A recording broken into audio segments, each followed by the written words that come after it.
morning, everyone. This is Michele Hughes at Ageless and Timeless. My guest this morning is Dr. Daniel Pompa, and I think everybody knows him. He's one of those peripatetic all over the internet because you know what? This is a man on a mission, and he is one of the most passionate doctors I've ever met, and I've met many, but he just cares so much to help us, all of us, to basically recover from any, or not only recover, but heal any kind of problems that we have. And he focuses on the thyroid, but he encompasses everything that is to do with wellness. Correct, Dan? That's right. Yeah, the thyroid, because that's where a lot of things start. It's the canary in the coal mine, meaning it's so sensitive that a lot of people's unexplainable symptoms, things like that, start with the thyroid.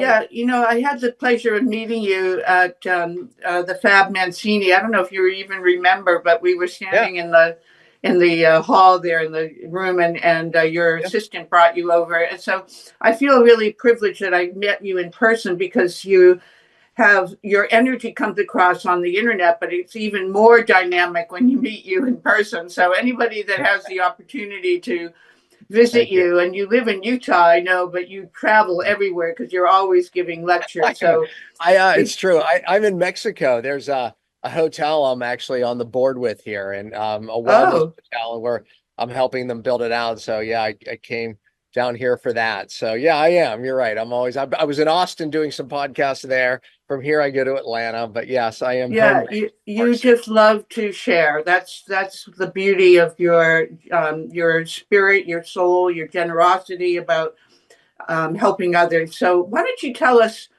start us with your journey. Tell us how you got to where you are today. Pain to purpose. That's honestly, pain, I always say that, but you know what, Dan, my new one is pain to purpose to passion to power. You know what mine is? Pain to purpose to promise. Passion to power. And those are the 4 P's. And I believe in them because, it seems like so many of my guests and myself have come to where we are because of pain, because of some health crisis. So tell us about what happened to you and how your health crisis, inspired you to become who you are today. I have 3 P's: pain to purpose to promise. And the promise is important. Oh, I like that one. Yeah. It's like, because when I was sick, and I'll get into some more details, my wife, literally, things got very bad at one point, and we had 2 young boys at the time, and she literally was on her knees crying out for answers. And God spoke to her heart that not only was he going to get me well, but I'm going to take a message to the world. And by the way, when she would speak that to me, I would get very angry, actually, because my exact words were, I can't even help myself. So how possibly why would you put that on me? Right. I looked at it as a weight instead of, the promise that God had for me. But here I am today. And for 20 years, I've been teaching doctors everything that came out of my battle. And, now we're taking a program to the world virtually that helps people just like me. But, like so many people, it started with the unexplainable stuff, fatigue. And I just thought I was overtraining at the time. I had a very busy practice, thought I was overworking. I pulled back and things weren't getting better. Well, in many ways, they were getting worse. And then it was like anxiety. And then it was like brain fog. It was like I couldn't read anymore. I couldn't think anymore. I would get up. I remember I couldn't even pick clothing in the morning. It would be it would be almost overwhelming to me. I'd get anxious. I couldn't drive, and if a yellow light came, I couldn't even make a decision whether to stop or go. I wasn't adapting to any stress, even loud noise. We had 2 young kids, and screaming kid or child, baby, oh my God, I would literally have to leave the house, or she would, because I also had extreme irritability, massive mood changes. I became someone who I wasn't, and it was horrible. And then my gut went, like many people, and I was chasing foods like many people. But I had the thyroid symptoms, right? My hair was thinning. It was matter of fact, that was a whole thing, because I saw hair in the drain and I thought it was my wife's, and she said, "That's your hair." And I literally, to prove her wrong, I pulled out, it was my hair. It was this short. And but I was, losing muscle, skinny fat. It was like my metabolism changed. I mean, all these bad things that I never had. And I knew my thyroid and adrenals were shot, but when I would try to address them, things would, some things would get worse. Some things might have gotten better. But the odd thing too is like my blood work was still normal. It was like, so that was very frustrating for me. And there's a reason for that because, it takes 10, 20 years oftentimes with thyroid dysfunction and adrenal dysfunction before it actually shows up in blood work. And then once it does, of course, we can medicate it and make the blood work normal, but we don't feel well because the hormones have to get in the cell for us to actually feel well. Doctors don't tell us that. But anyway, part of what I teach. But the bottom line is that I finally figured out what was going on upstream of my thyroid, my adrenals, my hormones, and all the symptoms. And then once I got to that, it led me to getting my life back and everything I teach, as I pointed out.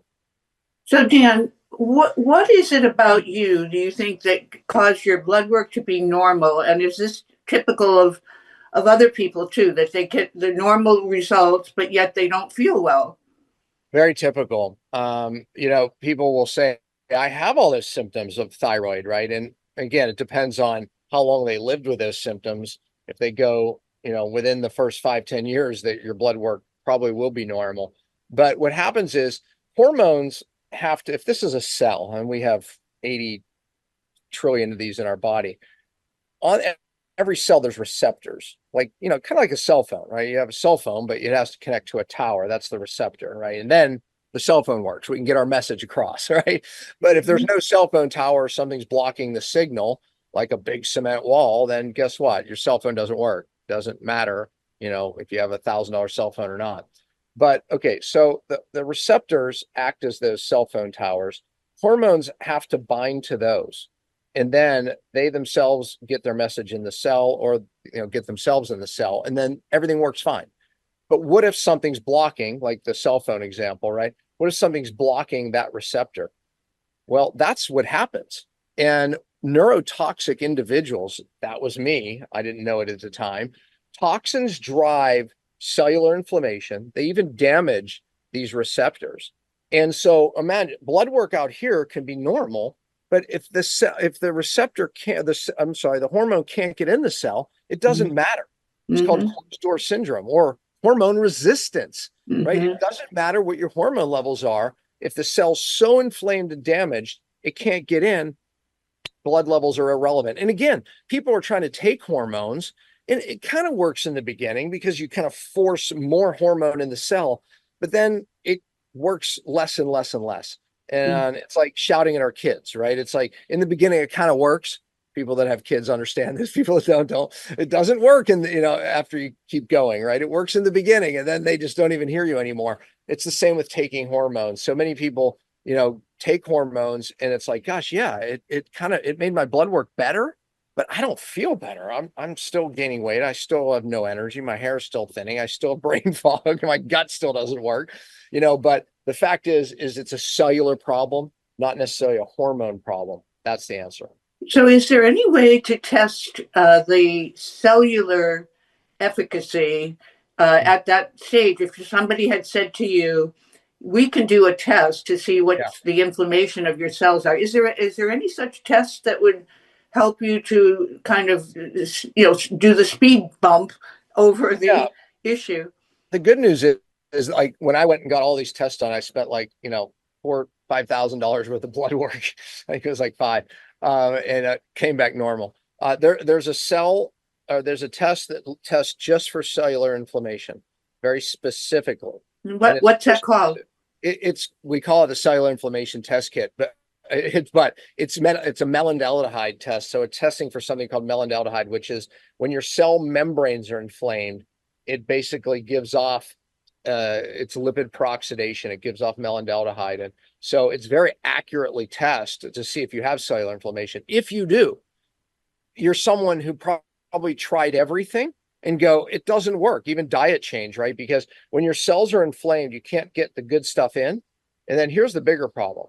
You start to build up toxins in the cell because they can't get out because the membrane's inflamed.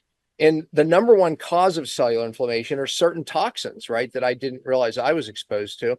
But then the toxins build up in the cell, and now your DNA starts getting triggered. It's called epigenetics. They turn on your bad genes. Now you trigger the thyroid condition, the diabetes, the other hormone conditions, and the cell becomes more and more inflamed. Now you don't hear estrogen. Now you don't hear progesterone, testosterone. So now you start developing symptoms from those hormones being dysregulated. So the point is that if we can identify if someone has cellular inflammation, now at least we know, okay, this is why nothing's worked. This is why you still don't feel well, right? And it's a step in the right direction. So we always tell people, just start there, and then we can see if we can help you. Today's podcast is brought to you by Gematria Products. Gematria is based in Carlsbad, California, and they manufacture ultra high quality dietary supplements using QI technology. Qi, as you probably know, is the energy that runs throughout our bodies and is the basis of Chinese medicine. Use the code AGELESS and get 20% off your order. I highly recommend Gemetria's products. I personally use the Complete Aminos, the Heart Gems, and the Methuselah Life, which is an RNA and DNA sublingual spray. The website to go to is www.gematria.com/QI-technology. And there you'll find out more about this fascinating company, their products, and the technology. So you have a test that will tell you whether people have to start there before they do anything else. And we'll make it available. We'll make that happen for people. So we'll put a link that people can grab, and because they're your followers, we'll give them a discount. Look, it's not an expensive test anyway. I'll still give them a discount to cover our costs. And then they get to meet with one of our experts to explain the test, right? Because, what good is it? But it's an in-home kit. It's an in-home test kit. And it's very, very accurate. There are some things that can throw it off. So you have to follow the instructions. I give you a very detailed way to do it with a video and everything. But then we can look at those results and say, okay, here is what's going on. Here's why you don't feel well. Here's why nothing's worked. And, maybe we can help you. Well, can you go to LabCorp or Quest or one of the big labs and have it done there if you wanted to? Yeah, there's probably some melaldehyde testing you can do that, but you'd pay a lot more and it wouldn't be in home. So this one you can do in your own home, privacy of your own home. Right. And, is it a prick of the blood or what's the methodology? No, it's actually a urine test. So it's easier than pricking your finger. Okay. Yeah. So if somebody has a chronic UTI or some candida, some yeast infection, what will that do to the results of that cellular test? Yeah. Ironically, it wouldn't change it much. But if you drank a lot of alcohol the night before, don't do that. It will throw the results off, because here's why. Alcohol breaks down into something called aldehydes, and aldehydes drive up melaldehyde. So don't do that. And I would also not recommend doing like a big workout, right before you take the test, because that actually can drive. Acute inflammation is actually a good thing. Chronic inflammation is not. So we don't want to drive an inflammatory process before you take the test, because that could temporarily get a spike in aldehydes. So what do you attribute the cellular inflammation in our society to? What are the root causes of that result? So many people don't know. It's a great question. I said toxins, specific toxins are the number one, but there's some other things, right? A lot of glucose spikes. People that standard American diet, glucose up, insulin up, down, insulin up, glucose up, down. That will drive cellular inflammation, right? And that's evident by a lot of people in an inflamed state. And many people are like, I changed my diet. My cells may be still inflamed. Okay, well, that's probably a neurotoxic thing. Also, you hear a lot of talk about bad fats, seed oils, canola oil, vegetable oil. They make their way into our cell membranes and they stay there for a long time, not hours, not days, months. And they can drive inflammation. And by the way, I want to say this because there's a lot of confusion about seed oils.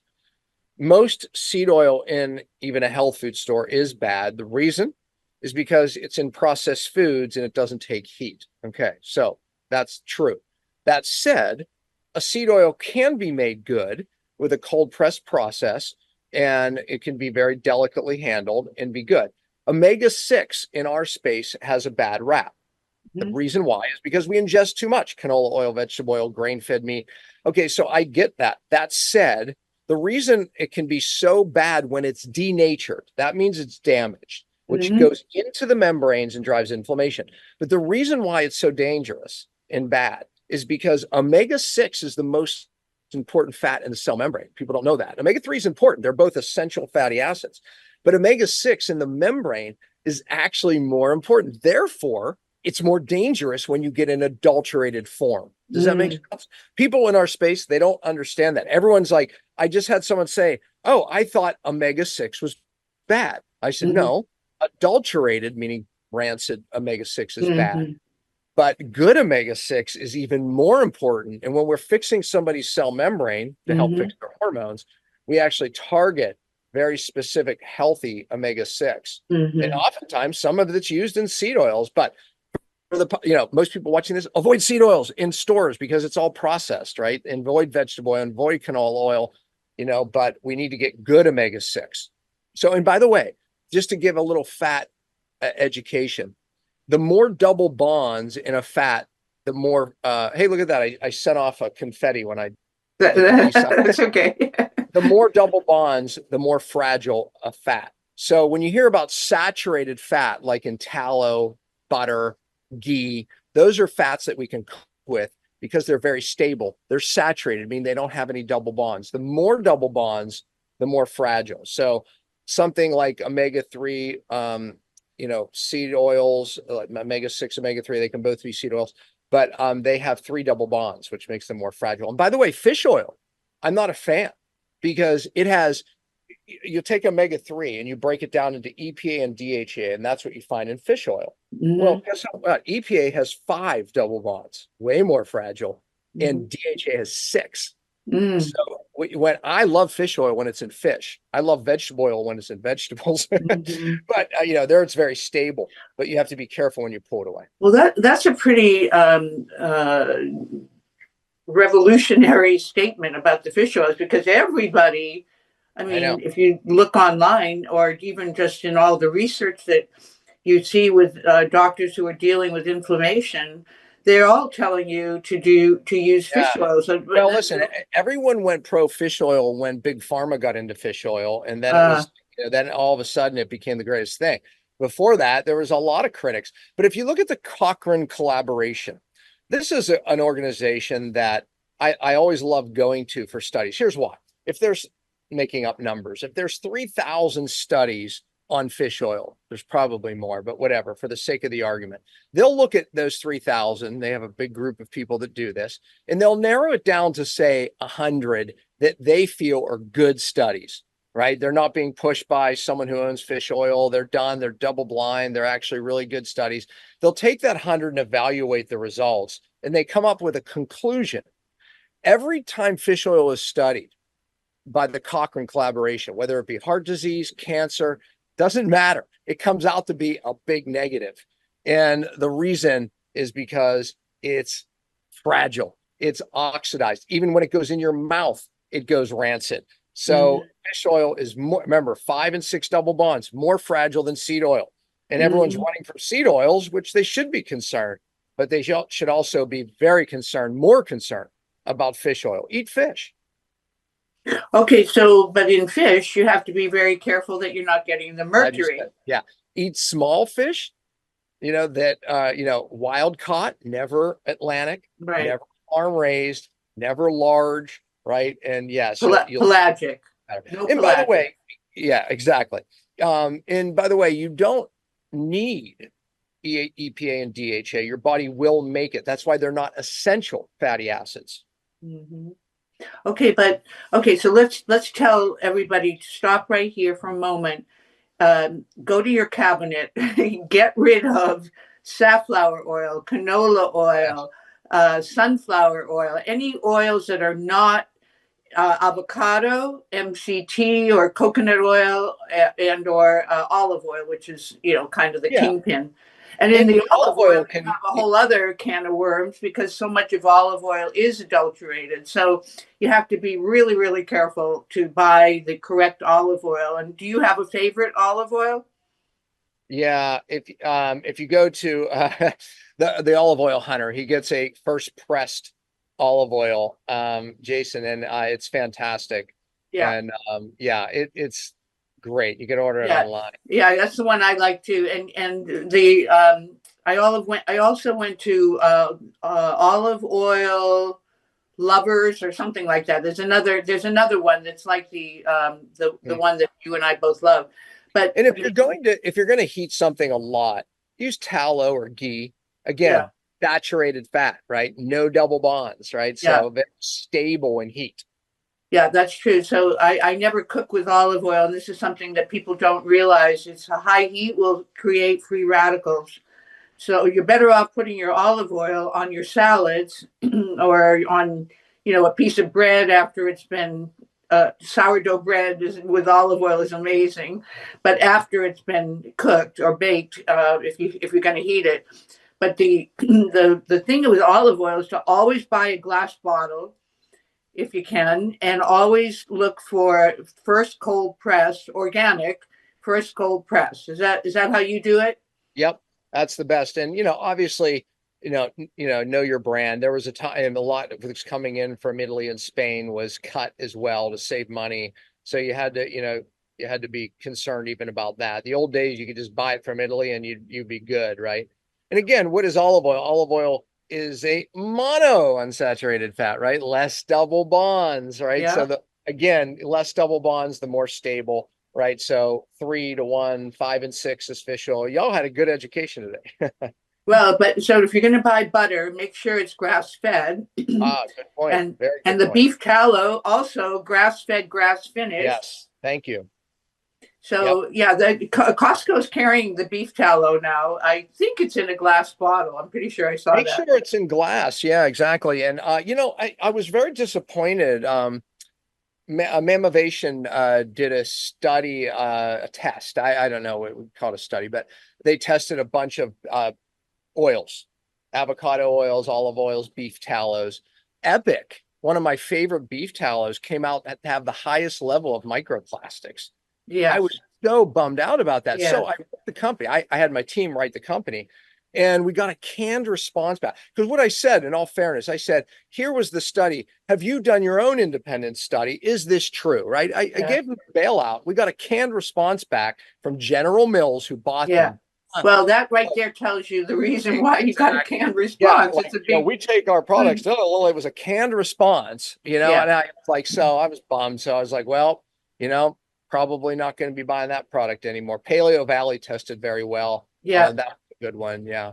Yeah, and coconut oil again, glass bottle, but always get the if you're not going to do MCT and you just want to do coconut oil. Actually, coconut oil has a great flavor when you Yeah. cook it, and you You know, can do a high flash point. I like coconut oil in certain things because there's a taste, right? It is a sweet Certain taste. fries, right? Avocado oil takes heat better.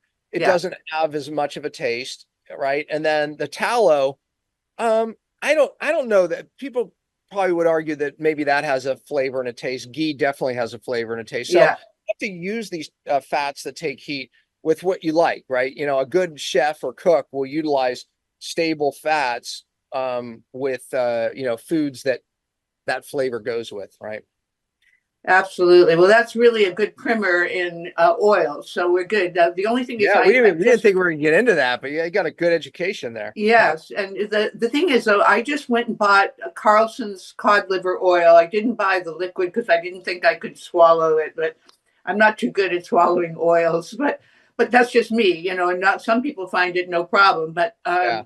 but what do you think of cod liver oil? So I bought it in capsules from Carlson's. I don't like fish oil. Again, 5, 6 So double just bonds. that cod liver Yeah. oil, no, Yeah, no exactly. go. Even if it's stable in the pill, right? Which probably not, but let's say that they make it stable. when it goes into your body has to utilize antioxidants even to make sure that it stays in that stable form. Remember, cold, it's in cold fish for a reason. It's like antifreeze. I mean, that's really, what it is. And so it should stay in fish where it's protected and then get it that way. Or the fish eggs, roe is very healthy. So I'm not against taking a little extra DHA, but make sure you get it in the fish or the roe somewhere where it's still protected in the way it is. Again, it's no different than vegetable oil, except it's more fragile than vegetable oil. But again, all for vegetable oil in vegetables, where it's protected. You take it out of vegetables and it's bad. I noticed though that sardines and some of the stores are in seed oils. Why I would know. they do that? They're taking a very good source of just money. Yeah, Yeah. it's much cheaper, right, than to put it in olive oil. So Yeah. again, if you're going to buy the smaller fish, not the big pelagics like swordfish or ahi, but if you're buying the smaller fish, well, wild caught salmon is okay. Yeah. I think wild caught cod is okay. Yeah, I think so. Yeah, exactly. And again, I love sardines to your point. If I'm going to get some extra DHA, EPA, I'm going to definitely choose sardines. But I also love wild caught salmon, some other fish, right? So Right. I enjoy fish. I don't eat a ton of it, but So going back to the process. So let's start. The cell is the key to your health. If the cell is unhealthy, you're going to be unhealthy. So cellular energy, the mitochondria, and the ATP being the energy of the cell. So I've just wondered, how can you people know whether or not, and you're telling us now that they can know that their cells are healthy? Dark field microscopy, does that actually tell you enough that you wouldn't have to yeah, do the test? yeah. I'm not a huge fan of it, and I know some people are, and I'm just looking at a limited scope of cells. I Yeah. think, bring you some information, but I just wouldn't, hang every hat on it. Right. So, Mhm. yeah, look, to your point, the mitochondria in the cell is a critical component of why people don't feel well. Like we talk about the outer cell membrane and toxins, Mhm. and, we can talk about some of these toxins that are just not normal toxins that drive so much cellular inflammation, but the other membranes, the in the cell membranes, intracellular membranes like the mitochondrial membrane, literally those membranes, even in the mitochondria, is how the electron transport chain, how we make energy, literally is determined by the health of those membranes. And Yeah. there's a saying, it's not my saying, but life and death begins on the membranes. Yeah. And you can tell someone's health by their membranes. Meaning, like if you look at someone and they look healthy, they've got good membranes. If they're aging slowly, I guarantee you they have good membranes, right? Mhm. And when people are aging prematurely, they don't look good. Their membranes are suffering. Life and death begins on the membrane. Mhm. And so does hormone health. And again, not just the outer membrane where your hormone receptors are, but those inner membranes that are vital for making energy and vital Mhm. for us being efficient fat burners. And, yeah, it's really, So basically, from what you said, Dan, diet is obviously very, very important, and the environment that we live in is so toxic with the EMFs and the pesticides that are sprayed on the food and the water that's tainted. And it just seems like such an uphill battle to keep your cellular energy healthy, to start with a strong foundation, which is going to help you with all the other protocols that you're proposing. So in your case, how did you who helped you to find the root cause? okay, this is going to sound trite. But when I say it, I honestly mean it. I mean, okay, God led me to every answer that I have today. And I teach something called my 5 R's. My 5 R's became a roadmap of what I taught doctors for 20 some years, meaning this is how you fix the cell. I remember I was doing a lecture in California and I was so excited, about teaching the principle of cellular healing and teaching the principle like this is why people don't feel well. This is where real detox is. We want to get people well today, doctors. We have to fix this. And I talking about the mitochondria and the science around the cell membranes and raising the cell energy and everything, the methylation pathways. And these are doctors, and I could tell they weren't as excited as me. I could tell they weren't getting it. So I got on. I was on the airplane on the way home, and I literally prayed out of frustration. And all of a sudden, sorry, my dogs, all of a sudden, these answers started coming and I started writing it down. The 5 R's was born, and the 5 R's is that roadmap of how you do it. And from that day on, I started teaching from the 5 R's and, from this roadmap. And now the public gets it. And it really is like, this is what these pathways in the cell that are breaking. Why are they breaking? And when I say that, meaning God put pathways in our cells that get rid of toxins every day. When you make energy in that cell, it's like burning wood in a fireplace. You make smoke, and if the damper's not open, it builds up. And when those toxins build up, we die of the smoke coming in the house, not the flames. We die of that right there. Our energy starts to go down. We don't feel well. Nothing works because these toxins are building up in that cell. And that's what the 5 R's does, is it upregulates these pathways and gets these toxins moving again. And that's what I've taught. And that's what what are the 5 R's? Very quickly, R number 1 is you have to remove the sources. And I want to talk about 3 sources that most even alternative doctors miss in people's lives.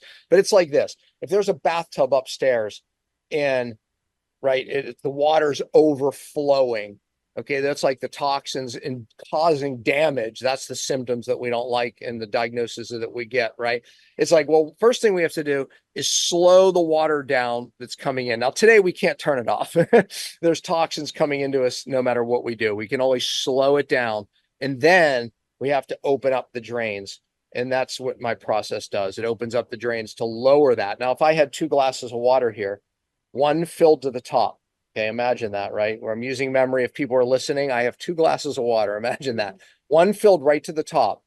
And if I just stress it a little bit, just shake it, imagine the water overflowing like that bathtub, causing damage and problems, right? With just a little bit of stress.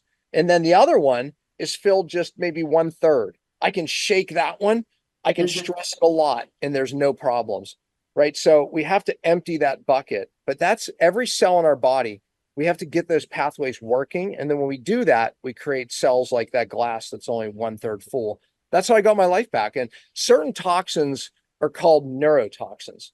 And neurotoxins really fill that bucket and drive cellular inflammation. But quickly to answer your question, R number 2, regenerate those cell membranes. I kind of already taught on that just a little bit, how important that is to make energy, how important it is to detox, how important it is to get good things in, bad things out, how important it is for our hormone receptors to work, right? So membranes, life and death begins there. R number 3 is restoring cell energy. If you don't restore cell energy, your cells shut down everything. Your detox pathways, they become more and more toxic. Matter of fact, there's a principle called Gibbs free energy. As energy drops, inflammation goes up, and something called glutathione, how your cells clean themselves, goes down. So energy is determined all that. So I teach strategies on how to upregulate that. R4 is reducing cellular inflammation. You've heard inflammation is the cause of everything from cancer, diabetes, hormone problems. That's why we measure it. First thing we do. Well, we have to reduce that. R5 is reestablishing something called methylation. Methylation is how we turn good genes on, bad genes off. Methylation is how we protect our genes. Methylation is how we get rid of toxic hormones and even toxins in the cell. So those are the 5 R's. And certain toxins that we're exposed to today are depleting those pathways. And then we get sick and we try everything and nothing works. So what if genetically you are a slow methylator? How do you overcome the genetic part that could be slowing down all that you just talked about? I'm glad you asked that, actually, because it's in vogue today to do a lot of SNP testing, genetic testing, and some people are now defining themselves as bad methylators, right? I'm not a fan. I put a lot of time and effort into studying those pathways. And one thing, as years went on, I became less and less interested. Here's why. because they kept discovering new pathways that said, oh, well, that pathway goes around that pathway. That pathway goes around. Oh, we discovered a new pathway that supports methylation differently than we thought. It's not as simple as just having the SNP. The body's innate intelligence figures out and upregulates and compensates with other pathways, and we keep discovering them. So methylation, I'll tell you what really matters. SNPs give us ideas, and it's fun. So it's a blueprint. It's a blueprint, right? But it's not who we are. DNA is not your destiny. Epigenetics rules, meaning there's something above the genes that's more important.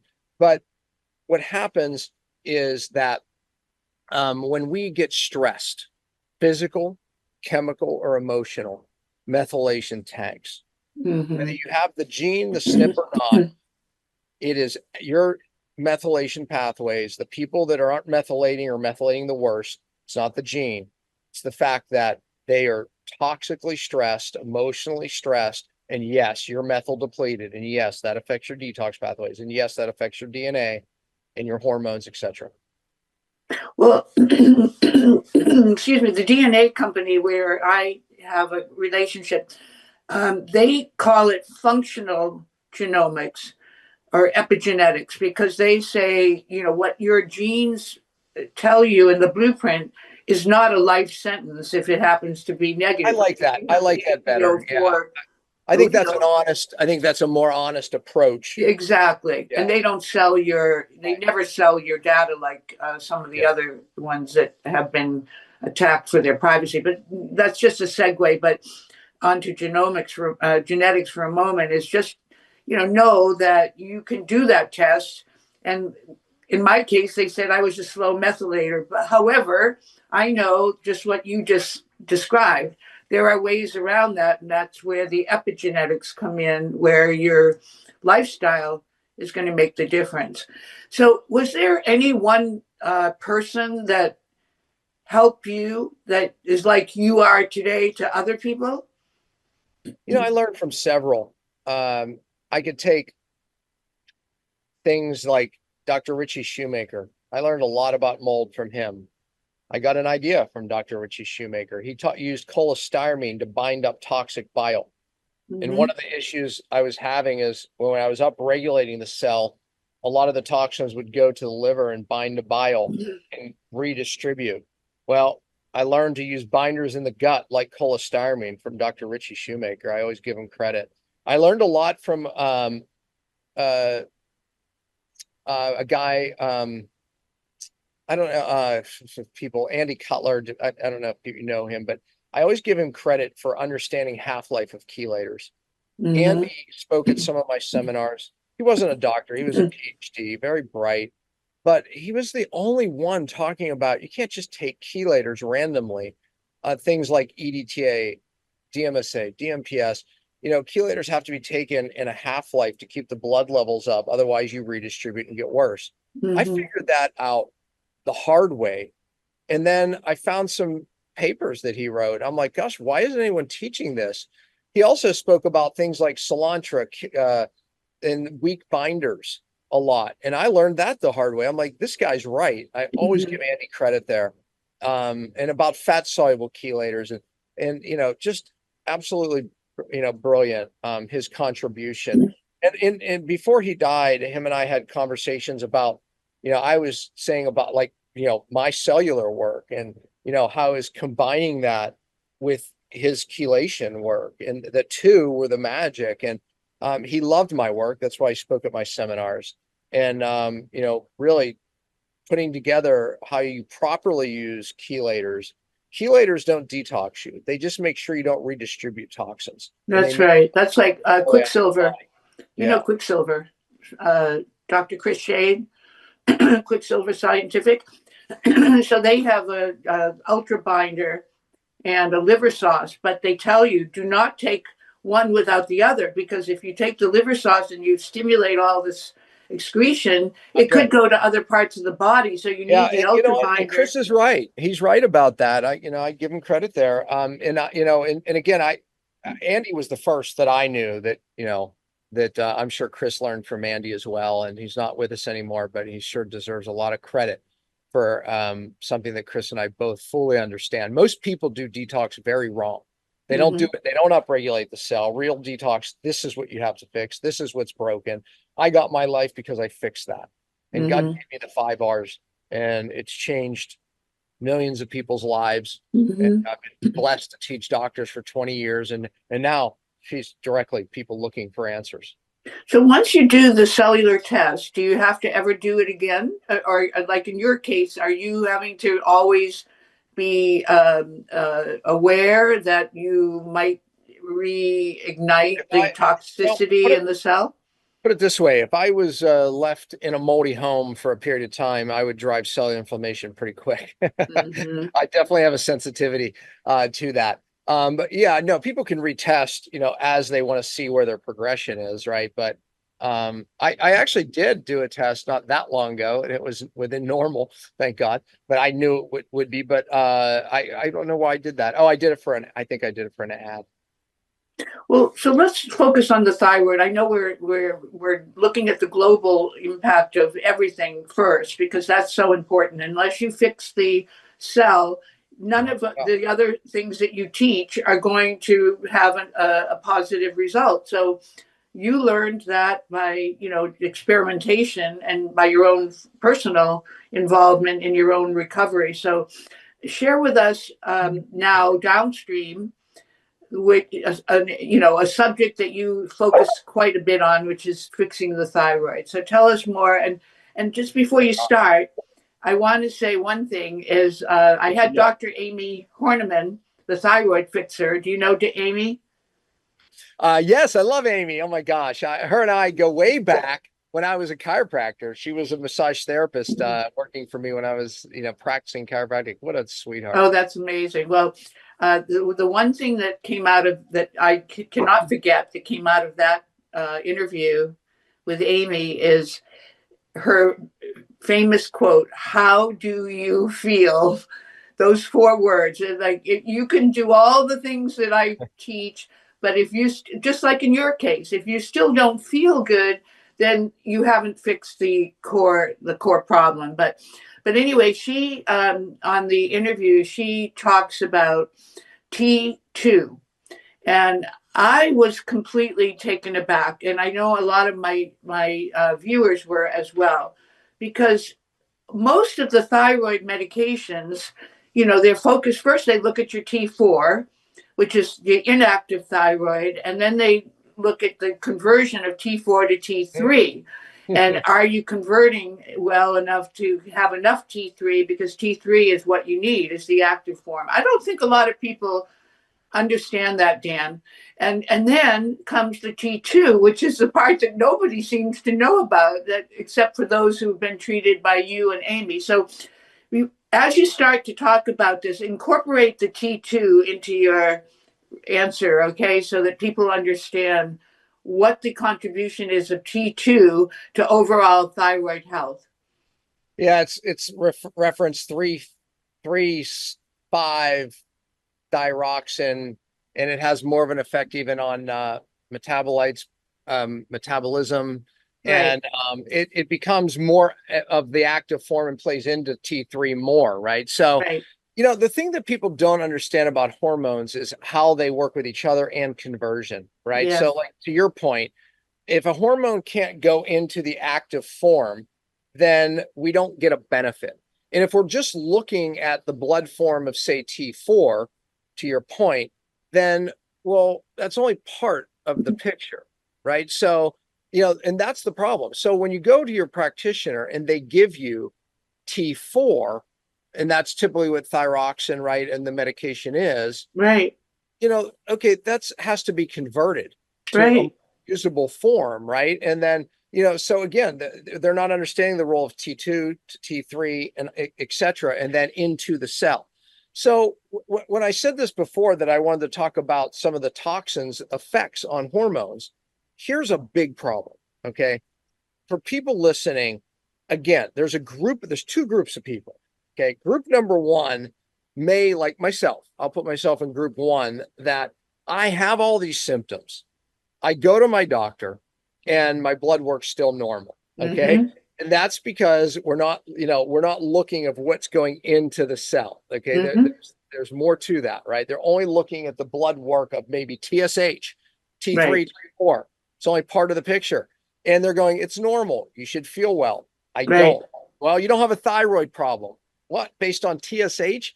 Okay. Back before the 1970s, actually, doctors actually asked how you felt. They didn't care about your TSH level. The TSH level really is not a reflection of thyroid health.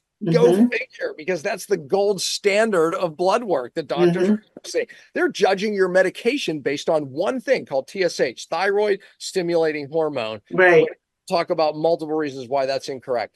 Okay, so the bottom line is that's one group. The second group is people who finally go to their doctor and they look at the magical number of TSH, right, or T4, and they go, oh, your thyroid hormones are disrupted. So they give you thyroid hormone. You come back a month later, 2 months later, they look at your blood work because the hormone makes you better in the blood, but you don't feel better. So what matters, to Amy's point, right? It doesn't matter. It's how you feel is what's matter. Okay. Right. So, the fact is you're not getting those hormones in the active form to actually get in the cell. Right. I don't care what your levels look like. I don't care. But Dan, let me interrupt you for a moment. Why is it that the medications are all T4 and we really need T3 and T2? So why wouldn't they give you more T3?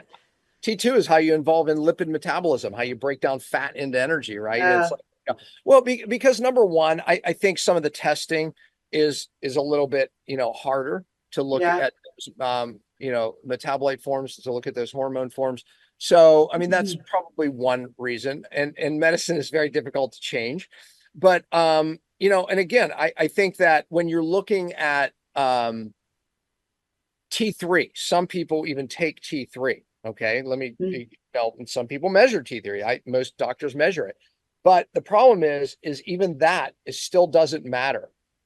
Even if we had the perfect tests, even for T2, it's what's getting in the cell. And an inflamed cell, hormones don't want to get into the cell. And it doesn't matter what the levels are in the blood. Okay, so that's problem number one.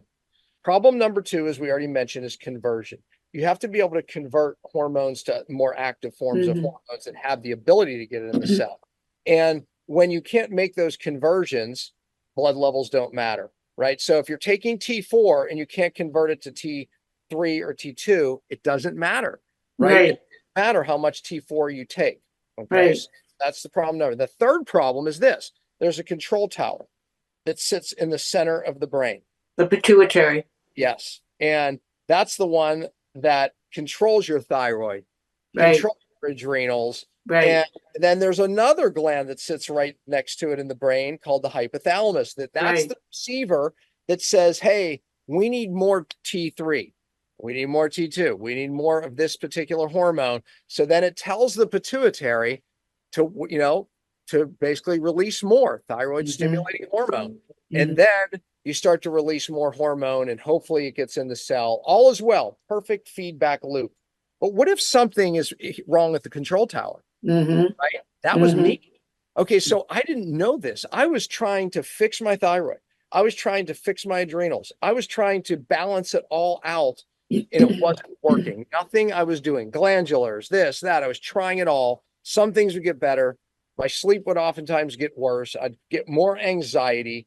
I would get like really bizarre symptoms at times, but hey, I didn't have as much fatigue, but yet life was even worse because I was like neurotic. Okay. So the problem I figured out, I'm like, wait a minute, it's my control tower. I'm getting bad information in and bad information out, but I just didn't know what. So to wrap my full story up, I realized I'd accumulated mercury in my pituitary hypothalamus, silver fillings, 50% mercury. That mercury vaporizes, guess where? Studies show pituitary hypothalamus. A lot of people's hormone dysregulation can be mercury and now even aluminum. Mercury and aluminum have a nasty synergy. And what about lead?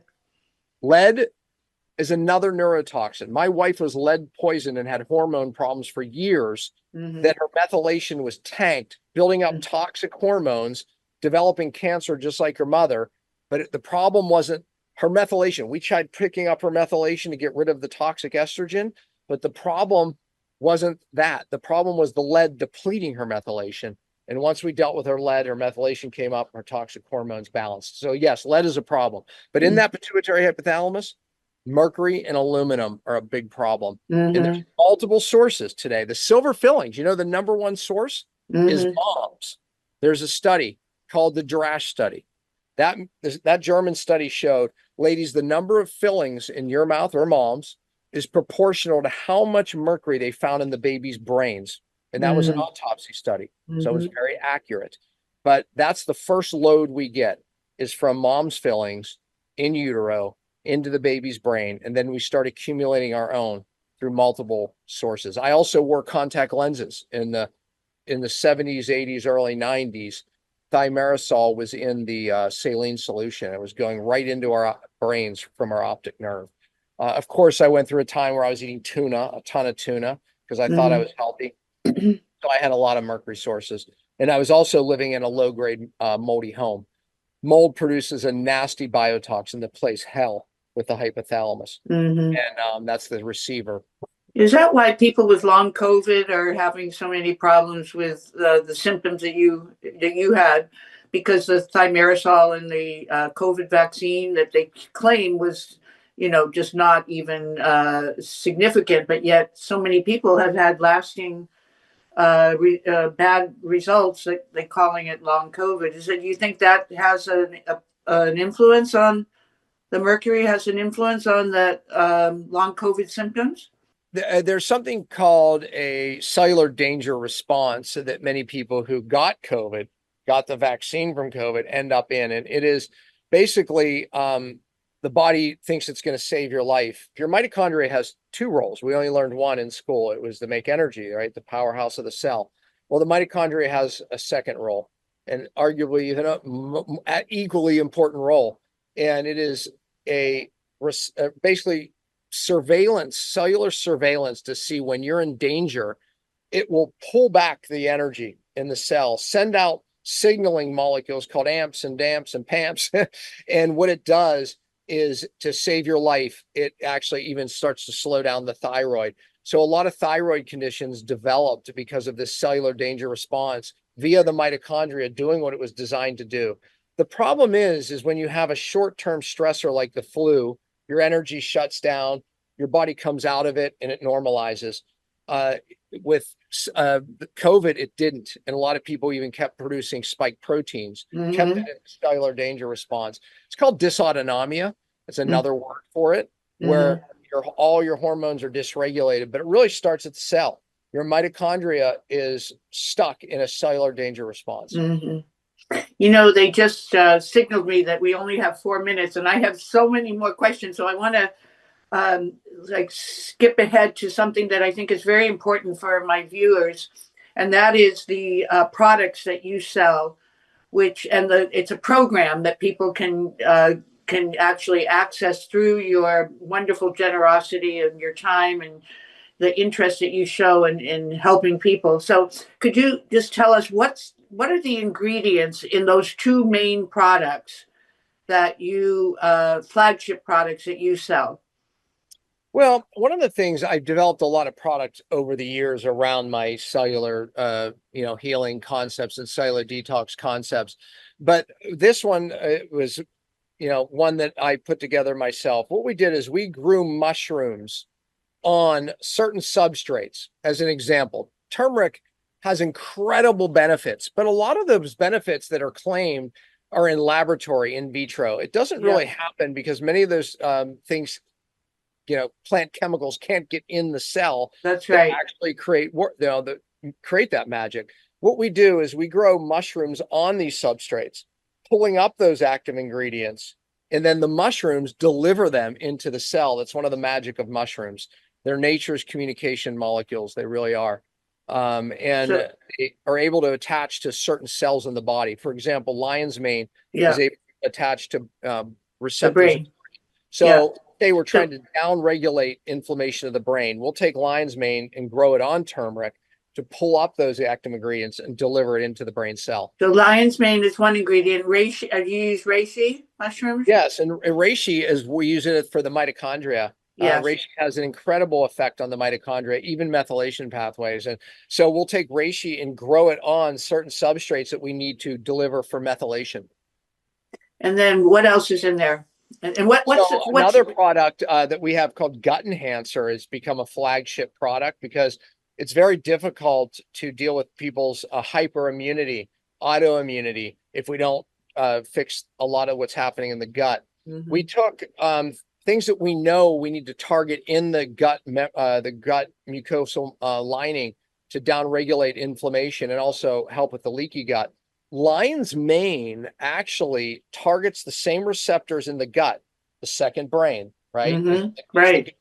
So lion's mane has an incredible affinity for the same receptors in the gut as it does the brain. Uh-huh. So those things like, ginger, as an example, has incredible focus, and licorice root has incredible downregulating inflammatory properties of the gut mucosal lining.